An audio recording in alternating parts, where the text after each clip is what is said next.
What's going on, guys? Hope you're all doing well. Now for today's video, I wanted to talk about the new trailer that has just come out for the Obi-Wan Kenobi series that is set to premiere soon in just a few months' time. Now, the show is supposed to go over the period of time between Revenge of the Sith, which is a favorite of mine, and Star Wars Episode 4, A New Hope, and center its story on the time that General Kenobi spent in isolation on Tatooine's Dune Sea. He was basically supposed to be looking after Luke while the Empire took over the galaxy during this time, and seeing Ewan McGregor deal with this point in his life in exile has always been something that I think Star Wars fans have desperately wanted to see. Now, the trailer opens up with pretty much everything you'd expect to see from a show set in this time period, like Obi-Wan wandering about and interacting with some of the locals and wildlife of Tatooine, while also showing us imagery reminiscent of Mos Eisley and Mos Espa. It's unclear where exactly all of the show will take place, which I'll get into later, but it does look like we're going to be getting Obi-Wan back, much older and more isolated compared to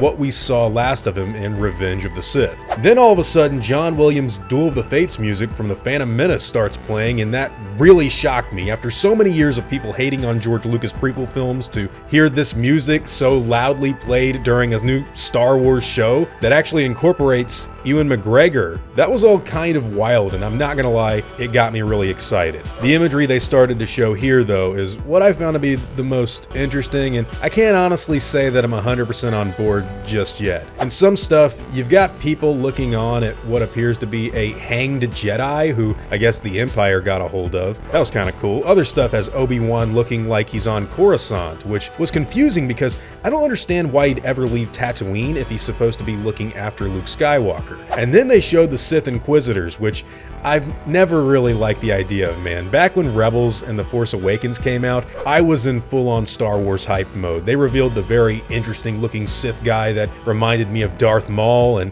I was interested to see where that would go. I had the stupid shirt and everything, I had his face on it, but at the end of the day, it just kind of felt like the company wanted more red lightsabers and Sith to kill, so they made up like half Sith characters despite the rule of two being a thing in the movies, and then had new characters kill those guys.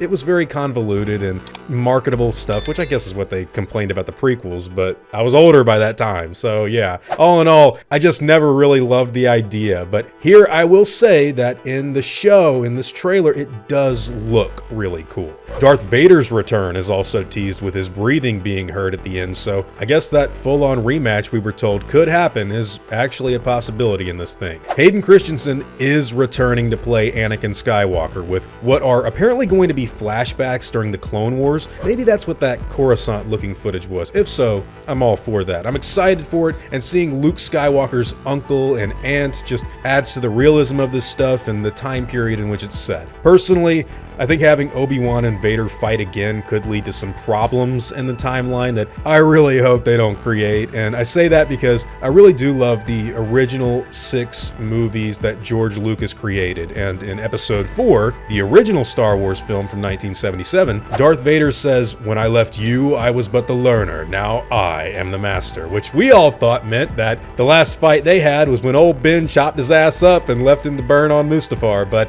I guess that's not exactly 100% true anymore if they do this rematch fight. I really want to see what my friends Ivan Ortega and Tony from Hack the Movies have to say about this. They both released little reactions to it, and I haven't seen them just yet, but they're major Star Wars fans, and I don't know. I will say also that if this takes place on Tatooine, how stupid is Darth Vader for not knowing that both Obi-Wan and his son Luke are on that planet after all these years? Just makes him look kind of dumb, doesn't it? But anyways, one thing that I am really looking forward to in this show, and I really hope they do it, because if they don't, it will be a giant missed opportunity in my opinion. One thing I really hope they bring on the show is Liam Neeson coming back as Qui Gon Jinn. This is a guy that we haven't seen in years, and Qui Gon is one of my personal favorite characters in Jedi and all of George Lucas's Star Wars. He's the most badass, serious, real-world, stoic, radical-based, whatever you want to call it, the Jedi imaginable. And he's straight up so dedicated to the Force that he refused to be on the Jedi Council because he thought they were all being led astray. All that stuff, man. In Revenge of the Sith, Yoda even says that he will teach Obi-Wan how to commune with Qui Gon Jinn. So if they don't have him in the show, I'm gonna be extremely disappointed. Just imagine what kind of conversations they could have about how Anakin turned to the dark side, and also imagine how fun it would be to see Obi-Wan deal with the fallout of all of that and how it relates back to the Phantom Menace. You know, he took on Anakin as an apprentice because it was Qui-Gon's dying wish. Look, I know Star Wars Episode 1 isn't the best movie ever made. I get it, but it is definitely one of the most groundbreaking Star Wars films ever made, and seeing that character back just makes a whole lot of sense to me. All in all, this looks like a very well-directed piece of Star Wars that I hope lives up to its hype. It's like #1 on trending. I've been talking about it for a very long time. I knew it was coming. I'm a big Obi-Wan Kenobi guy, and I'm a big fan of the original trilogy and a lot of what George did in the prequels. I really am not a fan of